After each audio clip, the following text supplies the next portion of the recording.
తెలంగాణలో వ్యవసాయ శాఖ మంత్రి బట్టి విక్రమార్క భూమి లేని రైతు కూలీలకు ఒక గుడ్ న్యూస్ చెప్పారండి. భూమి లేని రైతు కూలీలకు ఒక్కొక్కరి ఖాతాలో 12,000 అంటూ బట్టి విక్రమార్క కీలక ప్రకటన చేశారు. ఇక విషయాల్లోకి వెళ్తే భూమి లేని రైతు కూలీలకు తెలంగాణ రాష్ట్ర ప్రభుత్వం తీపి కబురు చెప్పింది.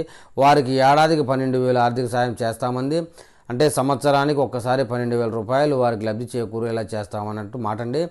ఏడాది నుంచి ఈ పథకం అమలు చేయనున్నట్లు డిప్యూటీ సీఎం బట్టి విక్రమార్క బడ్జెట్లో ప్రసంగాన్ని వెల్లడించారండి. అసెంబ్లీలో జరుగుతున్న సమావేశాల్లో ఆయన ఈ మాటలు చెప్పారు. భూమి లేని గ్రామీణ ప్రజానీకం ఎక్కువగా రైతు కూలీలుగా పనిచేస్తూ దుర్భర జీవితాన్ని గడుపుతున్నారు. వారికి ఎటువంటి ఆర్థిక భద్రత ఉండకపోవడంతో పని లేని రోజుల్లో పస్తులు ఉండాల్సిన బాధాకరమైన పరిస్థితి ఉంది. భూమి లేని రైతు కూలీల ఆర్థిక మరియు జీవన స్థితిగతులు మెరుగుపరచడానికి మా ప్రభుత్వం కృషి చేస్తుంది. లక్షలాది భూమి లేని నిరుపేద రైతులకి కూలీలకు సంవత్సరానికి 12,000 రూపాయలు అందించే బృహత్తర కార్యక్రమాన్ని ఈ సంవత్సరంలోనే ప్రారంభించబోతున్నామని deputy CM budget Vikramarka assembly సాక్షిగా స్పష్టం చేశారండి. మరి ఈ పథకానికి రాష్ట్రంలో ఎన్ని లక్షల మంది ఎలిజిబిలిటీ అవుతారో ఏమిటి, ఎంతమందికి ఉపయోగంగా ఉంటుందని తెలంగాణ ప్రజల మాటల్లో వారు ఏమని కామెంట్ చేస్తారో ఈ వీడియో కింద కామెంట్ చేయండి.